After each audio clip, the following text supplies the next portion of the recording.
anak muda sekarang itu, kita itu punya kesempatan sukses sama gitu.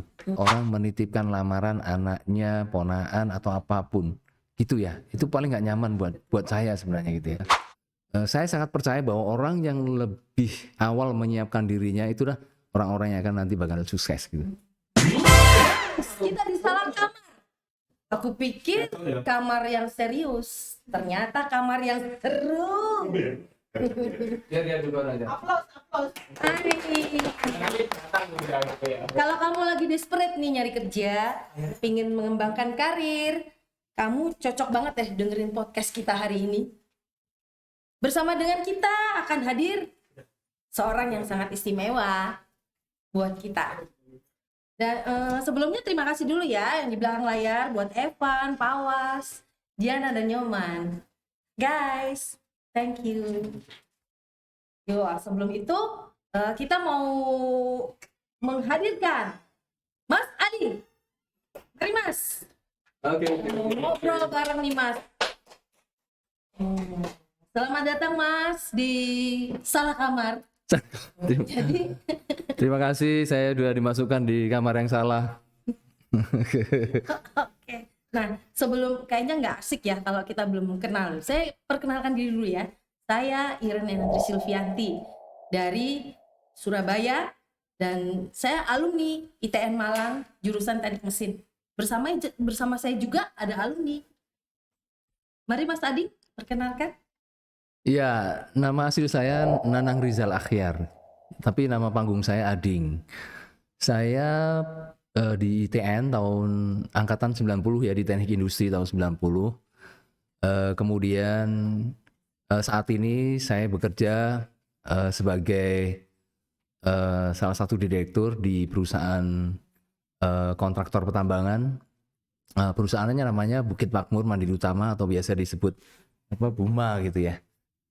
Jadi saat ini saya menjabat salah satu direktur di Bukit Makmur Mandiri Utama. Keren guys ya. Terima kasih loh Mas Ading, jauh-jauh loh dari Jakarta udah datang ke sini. Kita bersama di sini di Malang, di kampus ITN Malang. Sekarang boleh dong Mas, profilnya Mas Ading nih aku kepingin tahu ketika zaman kuliah nih Mas. Bisa diceritain ya Mas? Ya, senang ya kembali ke kampus. Kemudian ini kita di studio yang ada di kampus 1. Kita banyak kenangan di kampus 1 ITN ini. Saya kuliah di tahun 90, kemudian wisuda di tahun 96. Jadi nggak ada yang istimewa selama saya kuliah. Seperti yang lain, saya buku catatannya cuma 2 buku gitu ya. Yang lainnya fotokopi dari teman-teman yang rajin mencatat gitu ya. Tapi yang saya ingat adalah bahwa kami punya satu kelompok ya, belajar yang sama, kemudian menyelesaikan tugas yang sama, kemudian kita mencoba untuk melamar pekerjaan yang sama, dan disitulah mungkin terbentuk gitu koyo semacam ikatan yang kuat gitu ya di antara kami, dan itu kita sampai sekarang seperti itu masih kita bangun gitu ya. Sahabat gitu ya Mas? Bersahabat sampai sekarang sehingga kalau ada yang kesulitan atau ini kita bisa saling bantu gitu. Nggak ada yang istimewa pada saat kuliah. Yang ada cuman ya mengenang dosen-dosen yang menurut kita adalah dosen yang memberikan inspirasi buat kita. Nah, Itu aja. meskipun nggak ada yang istimewa di zaman kuliah, tapi saat ini beliau ini istimewa banget.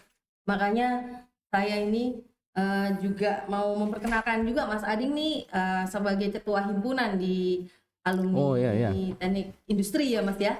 Ya. Jadi dulu saya juga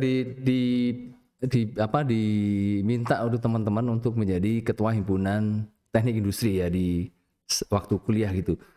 Jadi di tahun kedua ya, bahkan di semester kedua saya sudah diangkat dari ketua himpunan. Saya nggak tahu kenapa kayak ketiban pulung dari senior-senior, tapi disitulah kita mulai membangun teman-teman untuk membuat kegiatan-kegiatan yang positif. Nah, saya waktu itu fokus ke jurusan saya sendiri gitu, ke jurusan saya sendiri di teknik industri, sehingga kami punya kelompok karena dulu di teknik industri angkatan saya itu ada 8 kelas, angkatan adik saya itu 10 kelas sampai 12 kelas dan banyak banget gitu ya. Sehingga untuk menyatukan di satu tempat yang sama, membuat kegiatan yang sama itu memang agak susah, tapi dengan orang-orang motor beberapa orang itu sangat possible untuk kita lakukan sehingga membuat kegiatan sangat positif buat mereka pada saat itu ya. Begitu. Aku mau flashback bentar ya Mas, karena ada cerita nih, dulu kan sebelum di ITN kan Mas Ading sempat di ITB ya. Aku kepingin juga tahu gimana sih caranya ketika itu Mas Ading terus memilih ITN, gimana tuh Mas? Ya, saya lulus SMA itu di SMA 3 Malang sini ya, tahun 87. Kemudian saya sempat diterima di ITB di jurusan fisika sebenarnya, di fisika ITB. Tapi karena sesuatu hal saya gagal menyelesaikan, kemudian di semester kelima mendekati semester ke-6 itu saya drop out lah ceritanya gitu ya. Memang pada saat itu ya keluar dari perguruan tinggi terbaik di Indonesia itu membuat saya terpuruk gitu ya. Cinta saya kandas gitu ya, orang tua saya meninggal, tidak ada teman yang menemani gitu ya. Nah itu memang saya ngerasa dunia seakan-akan sudah terbalik buat saya gitu ya. Tapi saya kembali ke Malang, kemudian ketemu teman-teman SMA, ada teman-teman yang ada yang mengingatkan saya gitu, loh kalau kamu nggak kuliah mau jadi apa gitu. Pada saat itu dibilangin kalau kamu mau jadi apa gitu. Kemudian saya ketemu lagi teman yang lain, terus dia bilang, ini aku punya nih formulir nih masuk di kuliah di ITN gitu. Kamu kuliah aja di ITN gitu ya. Ya akhirnya itulah yang membuat saya akhirnya masuk di ITN gitu. Berarti kan butuh teman-teman mendukung juga ya Mas. Betul. Membangkitkan semangat Mas Ading Betul. kuliah ya Mas. Iya, jadi pada saat itu saya bilangin, mau jadi apa kamu sekarang aja nyari kerja aja susah dengan ijazah SMU sederajat gitu ya. Apalagi yang D3, apalagi yang S1 nanti gitu ya. Saya juga berpikir di waktu itu ya kayaknya ijazah itu memang sangat penting gitu untuk kita cari kerja ya pada saat itu gitu ya. Makanya saya putuskan saya akan kuliah dulu gitu, dan saya pilih di ITN itu karena ini salah satu waktu itu ada salah satu kampus teknik yang terbaik nomor 2 lah di Jawa Timur gitu ya, dibandingkan dengan ITS misalnya kalau kita mau sebut ya. Dan ada rasa kebanggaan itu. Kemudian saya memilih jurusan teknik industri karena saya tahu di jurusan teknik industri mengajarkan ilmu-ilmu praktis yang mungkin hanya didapat di orang-orang master gitu. Jadi menggabungkan beberapa ilmu, dan saya nganggap bahwa waktu itu adalah ini kayak sosnya IPA gitu deh. Jadi di situ ada operation research, ada teknik mekanikal juga gitu. Kemudian ada beberapa yang saya suka manajemennya gitu. Jadi ya saya masuk ke situ gitu. Dan itu yang ditawarkan oleh teman saya pada saat ngomong, ada formulir nih. Aku nggak jadi karena aku keterima di perguruan yang lain, ya udah saya pakai formulir itu. Dan akhirnya keterima di ITN gitu. Nah, setelah lulus gimana nih Mas? Ketika lulus, bagaimana Mas Ading tuh mencari pekerjaan dan sampai posisi yang sekarang itu aku lihat off the top gitu lah. Jadi aku kepingin tahu nih perjuangan maksudnya gimana ya, dengan apa yang Mas Ading punya gitu loh, yang bisa dijual, maksudnya dibanggain supaya bisa jadi di posisi sekarang ini gitu. Ya, yang pertama pasti ini udah kayak jalan Tuhan gitu. Jalan Tuhan gitu ya. Jadi saya menduduki posisi yang sekarang ini kayaknya waktu itu sih nggak kebayang sama sekali ya. Mimpi seperti ini nggak akan kebayang lah pada saat di awal-awal gitu ya. Tapi dengan berjalannya waktu saya kayak terbangun gitu. Terbangun beberapa karena saya melihat, saya merasakan, saya banyak mengalami kegagalan, saya banyak mengalami pengalaman-pengalaman hidup yang membuat saya itu sangat struggle gitu. Jadi saya orang yang pantang menyerah, saya orang yang tidak pernah putus asa, saya orang yang menghadapi semua tantangan itu saya hadapi lah. Dan saya suka banget menghadapi tantangan, menghadapi kesulitan yang saya bisa bisa ini. Ya, saya bisa ada saya senang kalau saya bisa menyelesaikan pekerjaan-pekerjaan sulit yang orang lain tidak bisa mengerjakan. Itu ya. Nah, saya pertama kali daftar itu di grupnya Astra ya. Waktu itu United Tractors. Jadi saya hanya bekerja di 2 perusahaan. Sebelumnya di United Tractors, perusahaan alat berat gitu ya. Kemudian yang kedua di PT Bukit Makmur Mandiri Utama, kontraktor tambang ini gitu ya. Nah, waktu saya daftar di UT juga, saya diajak temen gitu ya. Itu di Brawijaya itu ada apa waktu itu kayak job fair gitu ya. Kayak job fair gitu, ada rekrutmen itu dari Astra gitu. Ya udah saya ikut aja gitu. Waktu itu kalau di Astra enak gitu, nggak perlu bawa berkas-berkas, kita daftar aja udah bisa gitu. Dan nggak cuman waktu itu nggak cuman orang dari Brawijaya aja gitu, saya dari TN masuk hari pertama ya itulah menyelesaikan biasalah psikotes, wawancara, bla bla bla gitu sampai hari kedua udah saya menyerahkan berkas gitu. Dan singkat cerita saya diterima di sana gitu. Nah mungkin itu yang apa orang lain juga tidak mendapatkan keberuntungan yang sama ya seperti yang saya dapat gitu. Saya daftar sekali dapat gitu. Memang saya ada beberapa opportunity yang saya dapat gitu. Yang pertama saya daftar itu diterima di UT itu, kemudian saya juga daftar di bank gitu. Bank di Jakarta gitu. Saya keterima juga gitu. Terus yang ketiga saya mau ngambil beasiswa sebenarnya waktu itu. S2 gitu. Ngelanjut S2 di perguruan tinggi di Indonesia di mana aja gitu ya. Nah, syaratnya waktu itu lulus TPA namanya, tes potensi akademik. Nah, saya daftar keterima juga gitu. Jadi ada 3 pilihan buat saya waktu itu. Ya saya bersyukur ya mungkin orang lain tidak punya kesempatan yang sama dengan saya yang dapat gitu. Nah, cuman pada saat itu saya juga memutuskan untuk menikah gitu. Oh. Jadi ini yang tidak boleh dicontoh sama anak-anak. Gitu ya, ini yang tidak boleh dicontoh sama adik-adik gitu ya. Kalau anak-anak sekarang kan kalau menikah kan sudah punya rumah gitu ya, udah bla bla bla bla, sudah siap dapat kerja gitu ya. Kalau saya dulu tuh menikah dulu baru cari kerja. Itu yang nggak boleh dicontoh sama anak-anak sekarang gitu ya. Tapi bagi saya itu juga satu kayak apa ya? Itu juga Opportunity yang Tuhan kasih ke saya gitu deh. Jadi tidak semua orang yang dapat itu. Makanya pada saat saya ada tiga option itu, akhirnya kenapa kok saya milih di UT ya waktu itu? Karena di UT itu kalau ditempatkan di luar Jawa, saya dapat rumah, saya dapat kendaraan, saya dapat diizinkan menikah juga dan seterusnya gitu. Sehingga saya akhirnya milih itu gitu ya. Ya kayak gitu deh. Nah, ini yang mungkin yang perlu saya bersyukur karena ini ya.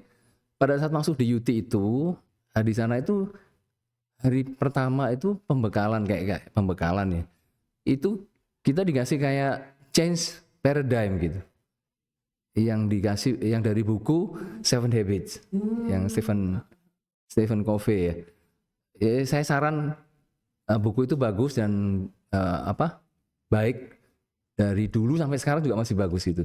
Saya sering sampaikan ya, harus baca. Saya sering juga sampaikan ke anak-anak karena gini, tahu lah ya pada saat kita jadi mahasiswa itu kayak apa ya? Kayak kita tuh nggak punya tujuan gitu, nggak punya tujuan gitu. Nah pada saat saya mendapatkan pembekalan dengan 7 Habits yang for Effective People itu, saya ngerasa oh iya. Jadi yang saya lakukan selama ini tuh kayak salah gitu. Ya, saya nggak punya tujuan, akhirnya saya harus menetapkan tujuan gitu ya. Kemudian saya harus punya vision gitu ya. Begin from the end of mind. Kita harus tahu tujuan kita kemana sehingga kita bisa ini. Makanya itu yang membuat kemudian ada yang win-win gitu ya. Berpikir win-win, tidak boleh mengalahkan orang lain. Kemudian berpikir proaktif. Itu benar-benar totally beda dengan saya waktu mahasiswa gitu. Ya saya bersyukur itu ya, karena dari situ menjadi titik balik saya benar-benar merubah cara aja gitu. Jadi saya shifting dari orang yang senang menunda-nunda menjadi orang yang menyelesaikan segera gitu. Iya. Jadi ada target ya Mas ya. Betul, jadi dulu nggak ada tujuan gitu ya. Aduh, sekarang saya sudah punya istri, sudah punya anak. Saya mulai menetapkan tujuan meskipun masih sederhana ya, nggak seperti yang sekarang gitu. Tujuannya waktu itu yang awal adalah saya bisa membahagia atau menyenangkan, mencukupi keluarga saya gitu. Jadi saya kebetulan anak saya satu, sampai sekarang saya takut banget kalau anak saya itu merasakan seperti yang saya rasakan gitu ya, kegagalan gitu ya, kekurangan, ketidakmampuan dan seterusnya, itu saya takut banget anak saya mengalami seperti yang saya alami. Berusaha saya protect gitu ya. Nah, saya juga yang paling ekstrim itu sebenarnya adalah saya mencoba untuk well plan gitu, merencanakan lebih baik. Yang dulu ya kita tahu ya di mahasiswa itu ya, kalau mau ujian ya mungkin besok baru belajarnya sekarang gitu. Jadi kalau di tempat kerja itu nggak bisa gitu. Bisa ya, harus di planning. Ya, dan makanya saya juga saran ke adik-adik sekarang gitu ya. Saya sangat percaya bahwa orang yang lebih awal menyiapkan dirinya itulah orang-orang yang akan nanti bakal sukses gitu. Makanya saya tidak menyesal menjadi seperti sekarang karena saya tidak menyiapkan ini dari awal gitu ya. Mungkin kalau saya menyiapkan diri dari awal mungkin sudah dipanggil Pak Prabowo sekarang. Skill apa tuh Mas, maksudnya yang mesti disiapkan tuh skill apa? Mungkin kalau saya lihat ya, kebutuhan ke depan ini kan pasti banyak teknologi gitu ya. Kemudian banyak kemampuan komunikasi gitu ya. Speaking gitu ya, public speaking, kemudian cara kita meyakinkan orang, influence atasan, influence bawahan dan seterusnya. Menurut saya itu juga penting gitu ya. Ya pasti mungkin dengan terbukanya seperti sekarang menjadi sangat penting bisa bahasa Inggris misalnya gitu ya. Tapi communication itu menjadi penting karena kita perlu meyakinkan banyak orang gitu ya.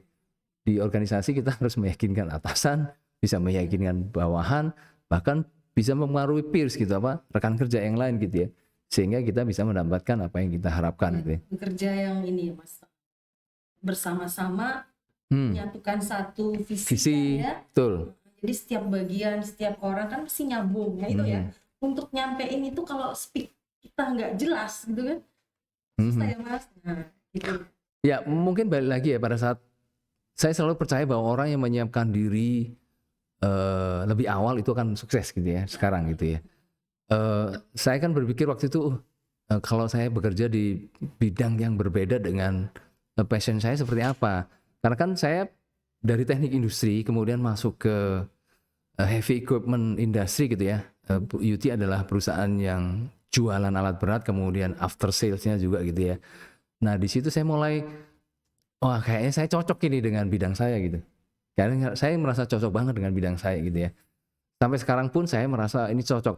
Saya nggak kebayang kalau misalnya saya masuk di usaha bank misalnya, bank yang mungkin beda dengan apa yang jadi passion saya gitu. Saya bersyukur saya cocok dengan ini gitu ya. Saya tidak menyarankan teman-teman itu tidak mencoba untuk hal-hal yang baru gitu. Karena pada saat di level tertentu saya juga akhirnya menemui atau menghadapi hal-hal baru yang saya harus hadapi gitu. Misalnya saya harus mengembangkan orang gitu ya, seperti yang sekarang saya banyak berkecimpung gitu. Atau saya harus mempelajari finance gitu ya. Kemudian saya harus belajar organisasi dan terusnya. Nah, menurut saya sih yang perlu dikembangkan area-area Saiki adalah mereka harus open mind gitu. Jadi mereka harus terbuka dengan sesuatu yang akan dia hadapi ke depan gitu. Jangan merasa bahwa posisi yang mikirnya yang sekarang aja dan dia sudah menikmati itu. Padahal cepat atau lambat mereka akan berani mencoba yang di ini ya. Iya, mereka akan ketinggalan. Yang lebih. Betul. Kalau misalnya ada opportunity atau apa, coba aja gitu ya.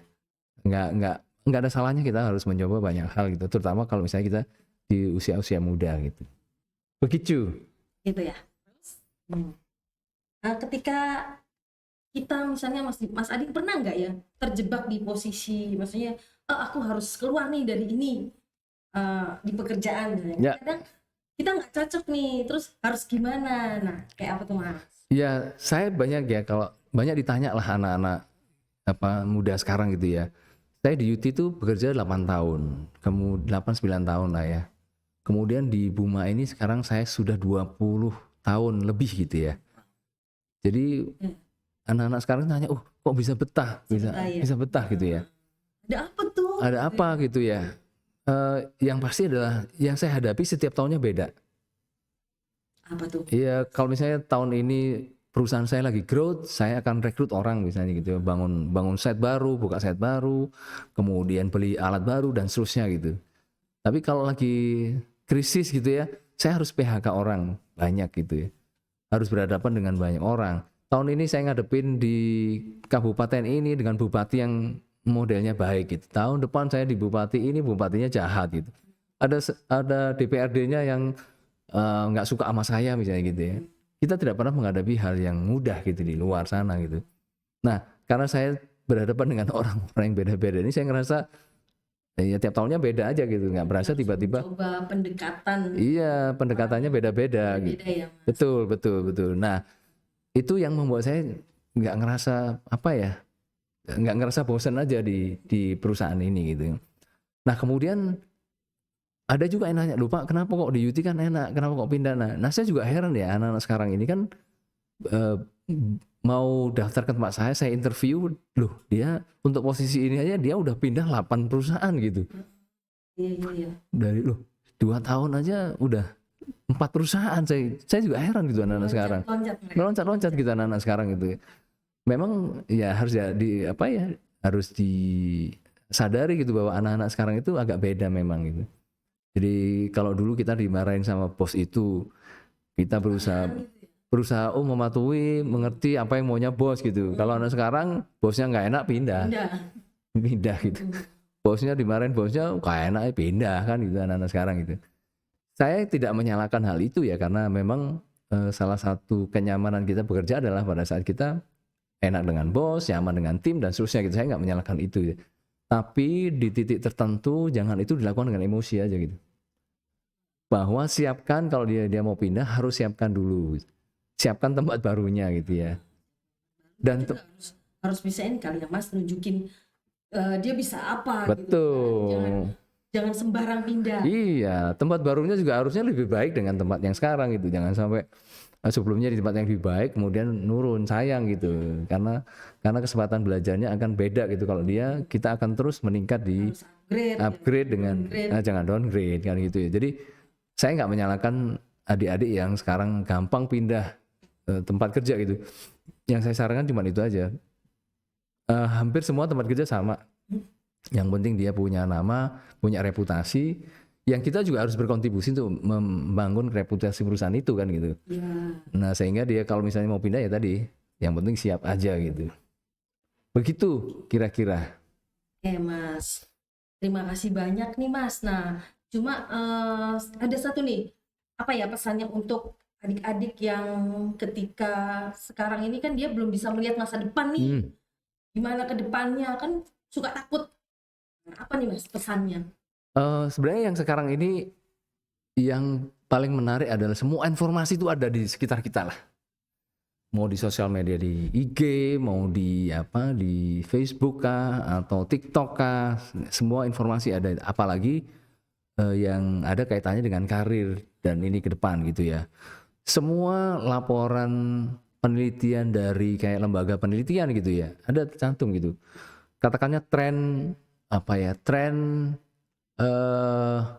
anak muda di tahun 2025 seperti apa, itu biasanya di bulan-bulan Oktober November akan keluar gitu. Bisa lihat ya. Iya, itu bisa dari Deloitte, dari PwC, dari EY, itu mengeluarkan hasil penelitian mereka gitu. Rajin-rajin lihat itu. Nah, harusnya anak-anak muda sekarang ngelihat itu gitu.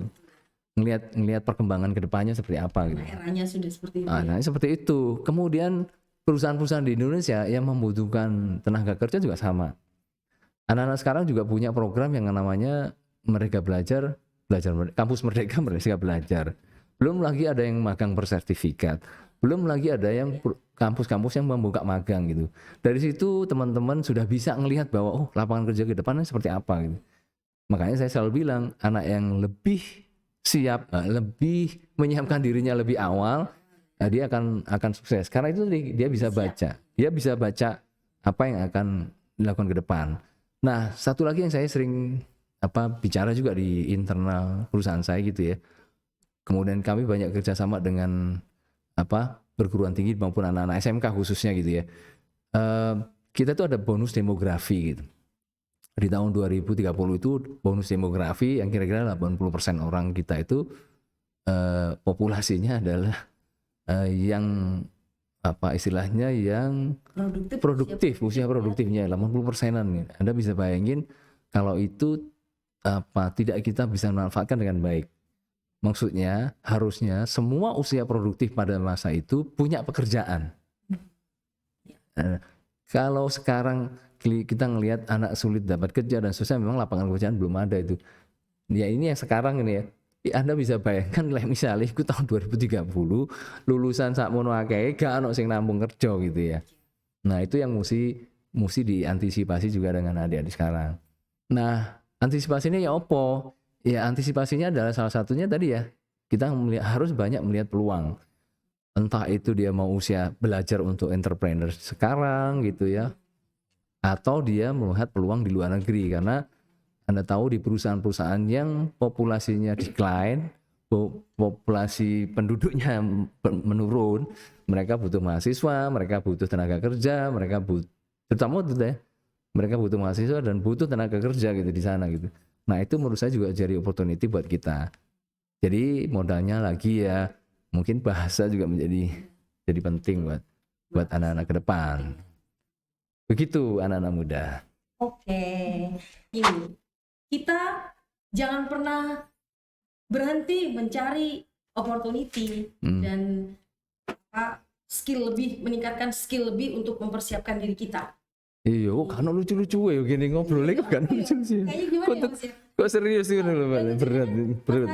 Tadi belum bisa nyanyi. Anak muda sekarang itu kita itu punya kesempatan sukses sama gitu. Kenapa saya bilang bahwa yang menyiapkan lebih awal itu lebih baik menurut saya, karena kedepannya kondisi memang ketidakteraturan, yang kondisi VUCA, yang uncertainty, yang kayak gitu itu menjadi tantangan buat anak-anak yang sekarang gitu ya. Kemudian saya nggak bilang bahwa anak-anak yang siap itu adalah anak-anak orang yang berkemampuan, dia kaya, dia punya modal, dia punya ini segalanya gitu, tapi orang yang tidak mampu, orang yang punya keterbatasan dan seterusnya itu juga berhak untuk sukses. Jadi apapun yang kita lakukan saat ini, nah ini penting nih, apapun yang kita lakukan saat ini adalah, apa yang kita alami saat ini itu adalah buah kita yang kita lakukan yang lalu gitu. Tapi apa yang kita akan dapatkan di masa depan itu buah dari apa yang kita kerjakan sekarang gitu.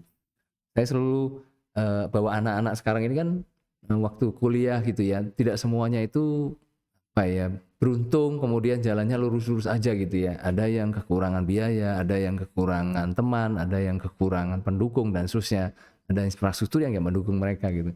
Tapi hal-hal yang seperti itu justru harusnya menjadi menjadi titik balik anak-anak itu untuk mencari cara untuk suksesnya sendiri-sendiri gitu. Jangan pernah putus asa. Dulu gitu ada yang belok-belok nggak? Oh, banyak banget yang belok gitu. Kumpulan saya nggak semuanya baik-baik gitu ya. Saya punya kumpulan yang ngaji bareng ada gitu ya, yang mabuk bareng juga ada gitu. Ya jadi yang penting kita tahu menempatkan diri pada waktunya gitu ya. Saya selalu diingatkan oleh keluarga saya gitu ya. Meskipun kamu belok kemana-mana, kamu harus selalu melihat lampu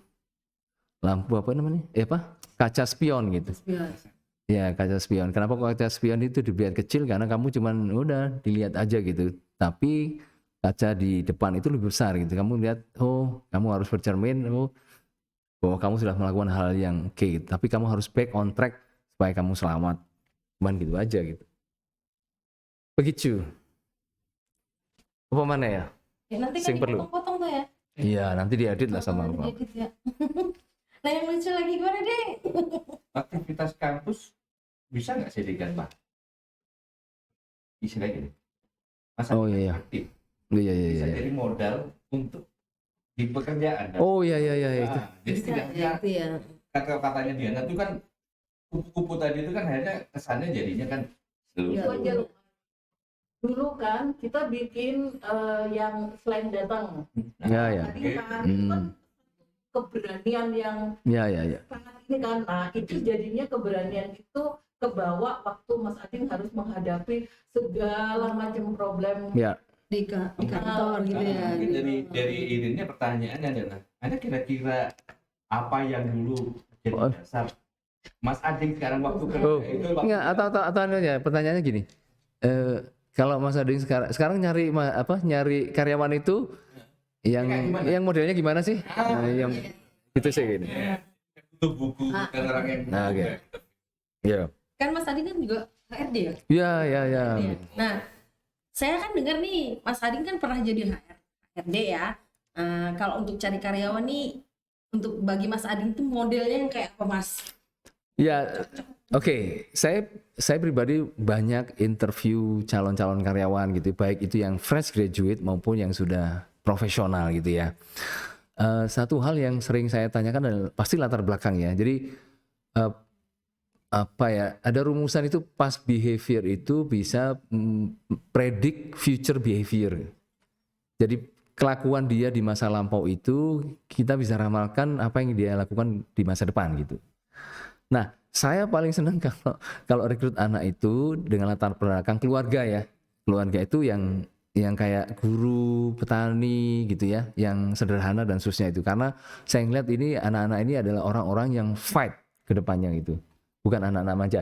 Saya nggak bilang bahwa orang yang punya kemampuan, punya keberuntungan dan seterusnya itu saya nggak suka juga, enggak juga gitu. Tapi saya ngelihat dari fighting spirit itu dari teman-teman. Ada nilai plus lah buat anak-anak yang ini.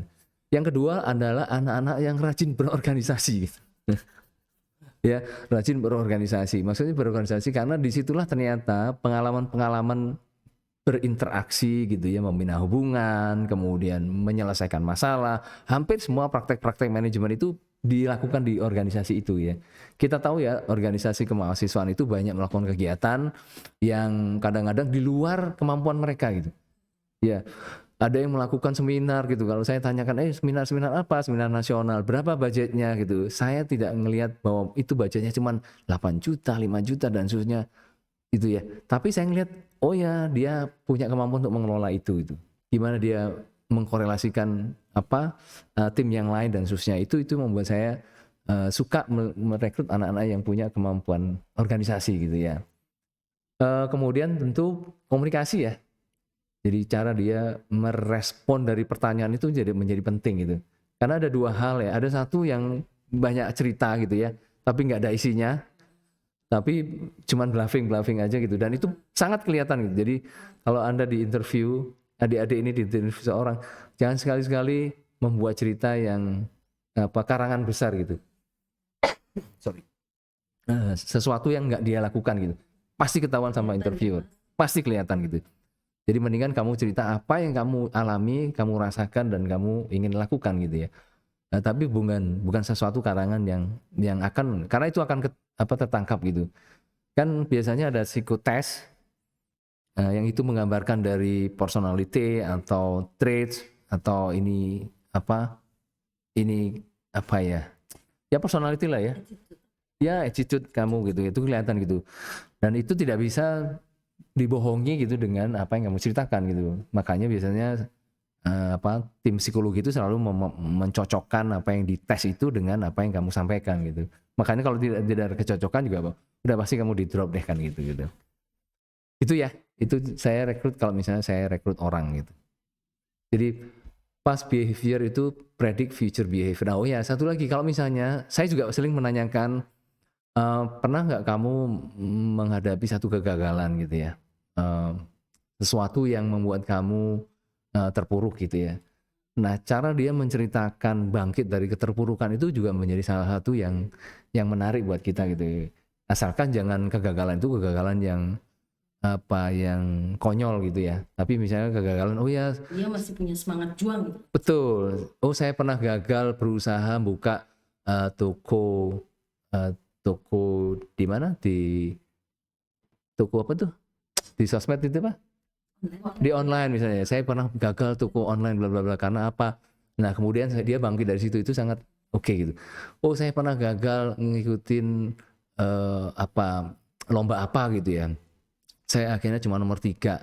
Padahal nomor 1-nya cuma gitu-gitu aja. Tapi dia akhirnya belajar dari kegagalan itu gitu. Sehingga itu dipakai dia untuk memperbaiki dia. Nah, cerita-cerita memperbaiki kegagalan dan seterusnya itu akan menarik bagi interviewee gitu. Bagi interviewer, bagi orang yang menginterview dia gitu. Mas, aku juga kepengen tahu nih Mas, cerita serunya Mas Ading nih waktu zaman kuliah. Gimana tuh? Cerita serunya ya waktu ngospek adik-adik cewek dong. Teknik industri kan banyak yang cewek. Iya, zaman saya waktu jadi pengurus himpunan itu ada 2 hal yang menurut saya saya bangga dengan itu gitu. Yang pertama itu kita datengin waktu itu Slank gitu. Karena zaman segitu Slank belum pernah main di Malang, belum pernah ada promotor yang undang gitu ya. Nah, saya dan teman-teman itu akhirnya ini gitu, ayo datangin bla bla bla bla. Hanya karena kayak gitu ya. Kemudian kita lihat channel kita di Jakarta, kita coba itu kejadian gitu. Berarti dari channel nih ya. Oh iya dari Mas Ading untuk mendekati slangnya itu ya ada channel, ada teman untuk dekat ke sana. Enggak cuma saya ya, ada teman yang dari Jakarta juga punya ini untuk deketin itu gitu. Sehingga akhirnya datang. Meskipun mungkin kalau dibilang sukses, enggak sukses. Kita belajar dari situ lah gitu ya. Jadi secara keuangan kita salah karena memang ya namanya slanker ya, nontonnya maunya nggak bayar gitu, mau dikerubutin. Tapi waktu itu rame banget lah intinya gitu, kacau banget lah, chaos. Saya nggak sempat menikmati show-nya itu, tapi karena saya di belakang panggung dan stres gitu, karena menghadapi slankers gitu ya. Nah, padahal banyak yang datang gitu. oh banyak yang datang.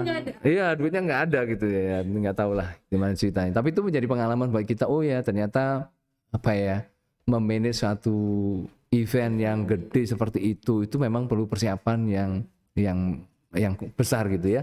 Nggak cuma mental, tapi modal, mental dan profesionalisme yang oke gitu. Nah, untungnya yang kita datengin kan Slank. Jadi Slank ini kan orangnya memang slengean gitu. Jadi dia main dengan gaya seperti itu malah dia seneng gitu, malah dengan chaos itu malah dia seneng gitu ya. Gitu ya. Itu yang pertama. Yang kedua yang saya ingat adalah kita waktu itu bikin namanya Industrial Engineering Award gitu.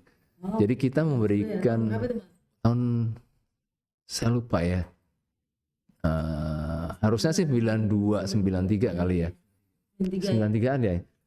Karena itu kita memberikan apresiasi kepada dosen-dosen yang favorit. Terus kayak Piala Citra ngono lah. Mahasiswa yang menyenangkan lah, mahasiswa sing rajin lah, mahasiswa dosen sing favorit lah, kayak gitu-gitulah gitu. Nah, sebenarnya kita pengen kayak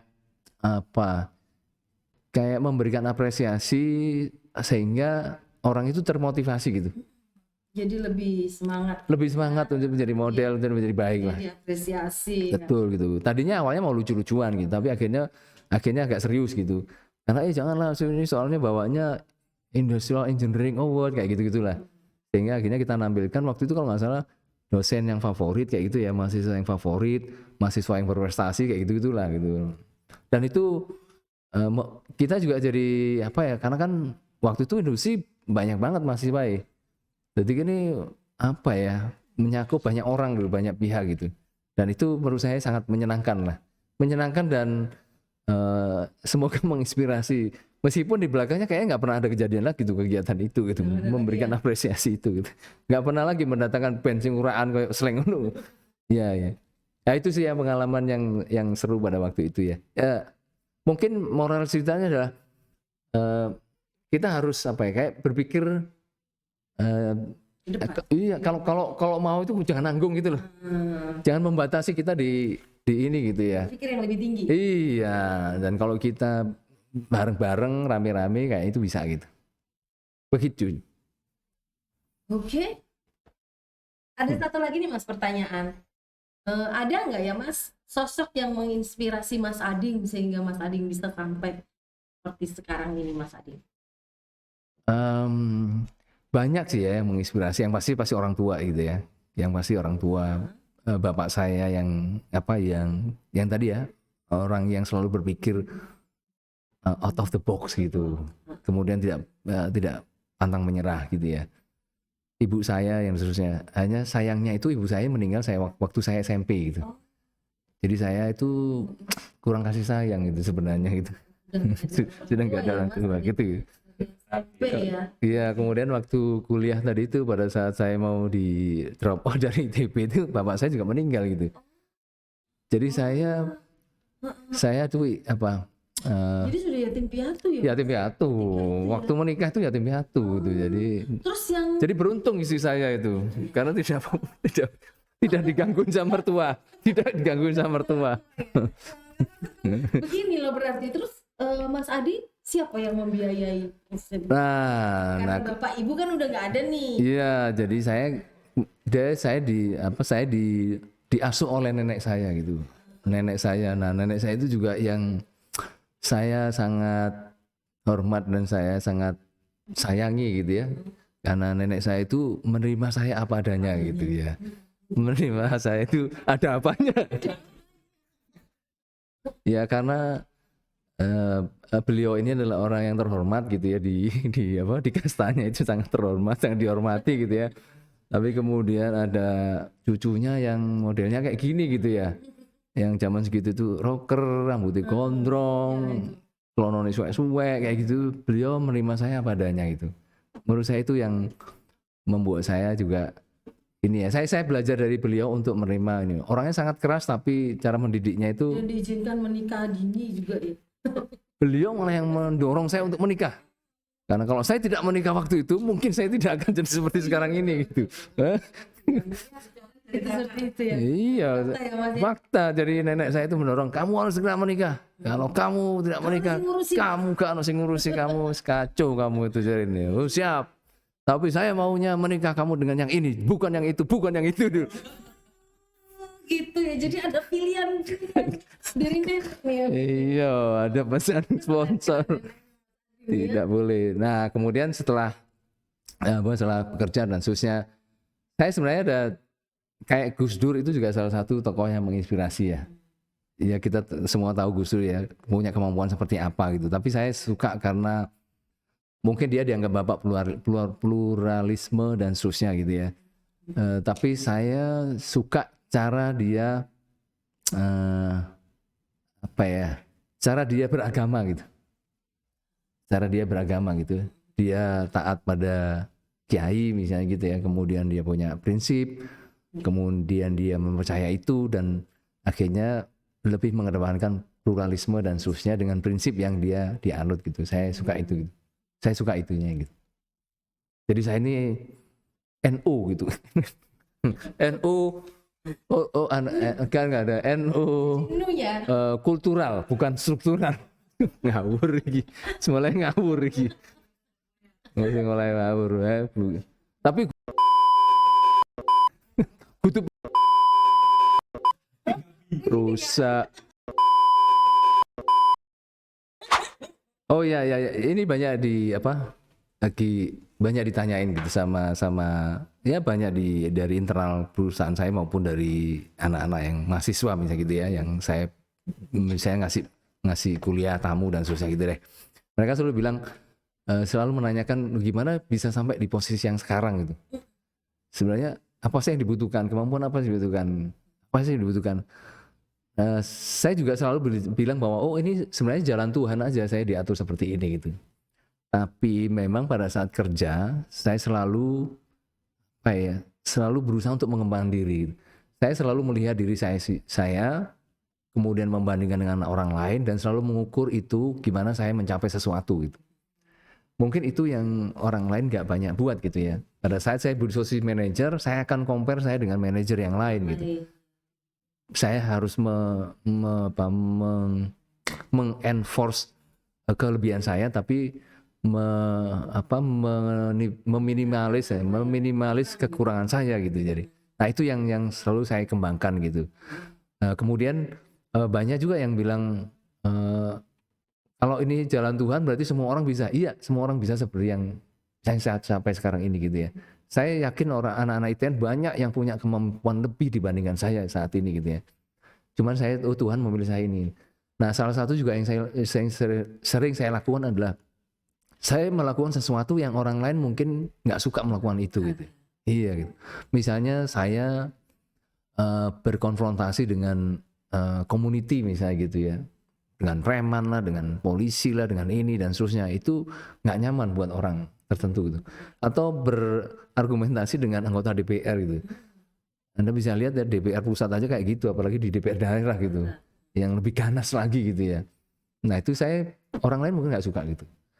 Nah sama dengan misalnya saya harus mengurangi orang, PHK, terminasi orang, ratusan atau ribuan orang. Yang orang lain juga mungkin nggak nyaman gitu. Tapi justru di situ saya bisa melakukan dengan baik. Makanya saya mencoba untuk melakukan sesuatu yang orang lain mungkin nggak nyaman untuk melakukan itu gitu. Itu ya. Makanya saya akhirnya mungkin dipercaya oleh perusahaan untuk menduduki posisi yang seperti yang sekarang ini. Keren ya. Keren. Lakukan apa yang orang lain tidak suka. Tidak tidak ini gitu. Nah, masalah side job gitu. Banyak yang nanya juga saya kenapa kok banyak yang bilang saya punya bakat untuk menyanyi gitu, menyanyi gitu.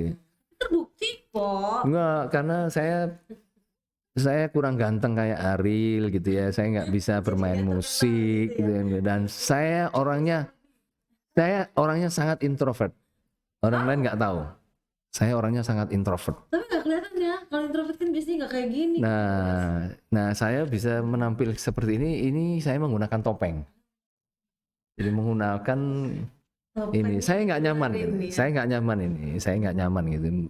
Bercerita tentang kepribadian dan sebagainya saya nggak nyaman sebenarnya gitu. Karena saya orang introvert gitu. Tapi saya selalu menyadari bahwa di organisasi, di interaksi dengan masyarakat dan seterusnya, kita harus mengurangi introvert itu gitu ya. Jadi kita harus berinteraksi dengan orang, tetangga, kemudian di organisasi apalagi gitu. Iya, jadi yang saya tampilkan topeng saya gitu. Meskipun saya capek melakukan itu gitu. Itu harus saya lakukan. Nah makanya saya nggak bisa kalau jadi penyanyi gitu. Jadi kalau menyanyi saya harus pakai topeng. Kalau iya pakai topeng gitu ya. Kalau dulu kan bisa minum minuman keras. Kalau sekarang kan tidak bisa gitu ya kan. Harus minumnya teh botol gitu ya. Air mineral yang banyak gitu ya kan gitu. Jadi memang saya nggak bisa jadi artis. Kebetulan teman saya ada gitaris yang bagus sehingga saya ya band reunian lah begitu. Mas aku kaget loh Mas Ading tuh sakit yang kan pasang jantung. Iya banyak yang kaget kan, bukan karena serangan, karena saya medical check up kemudian ada anomali, dicek, pasang kan gitu aja. Mas, pada saat dihadapkan pada hal yang harus dikerjakan tapi tidak sesuai dengan hati, apa yang harus dilakukan Mas Ading? Nah ini yang kita mesti bertindak profesional ya. Profesional itu maksudnya saya menempatkan diri sesuai dengan posisi saya gitu. Contoh misalnya yang paling tidak menyenangkan menjadi direktur khususnya yang human capital itu adalah pada saat orang menitipkan lamaran anaknya, ponaan atau apapun gitu ya. Itu paling nggak nyaman buat saya sebenarnya gitu ya. Karena pada saat proses itu saya bisa bantu cuman anakmu diproses pasti gitu.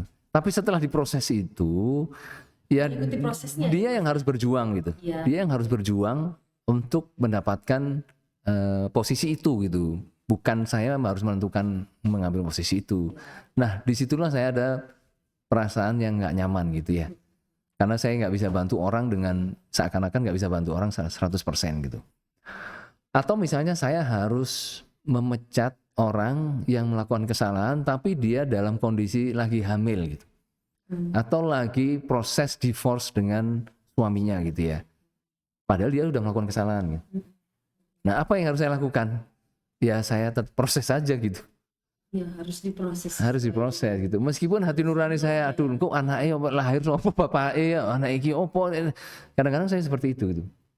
Jadi ya saya akan kembali ke profesionalisme, kemudian apa yang saya yakini itu benar dan itu sesuai dengan apa yang diharapkan oleh organisasi gitu. Jadi saya menutup itu gitu. Sama lah saya harus PHK orang yang banyak gitu ya.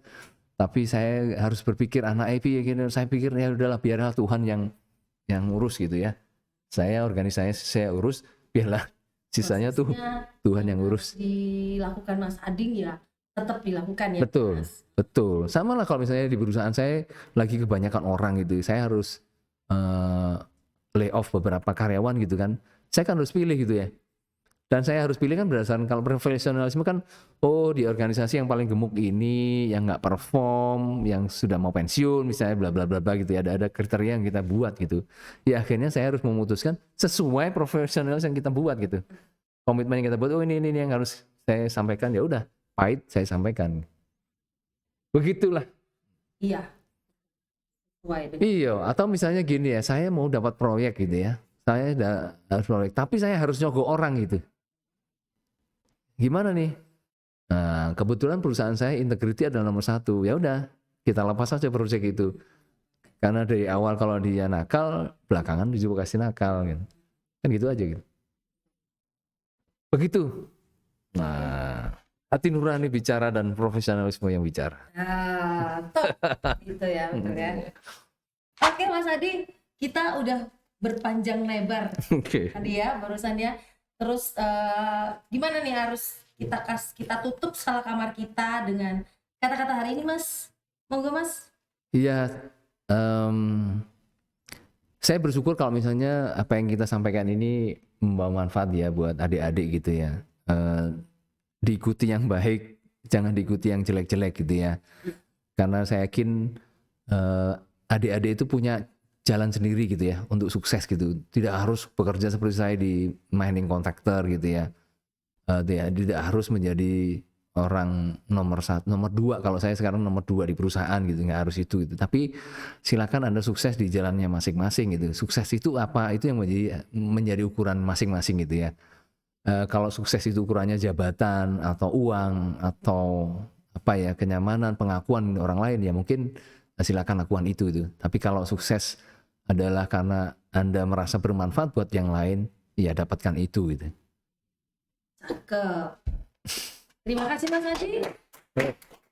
Salah teman-teman salah kamar. Salah kamar.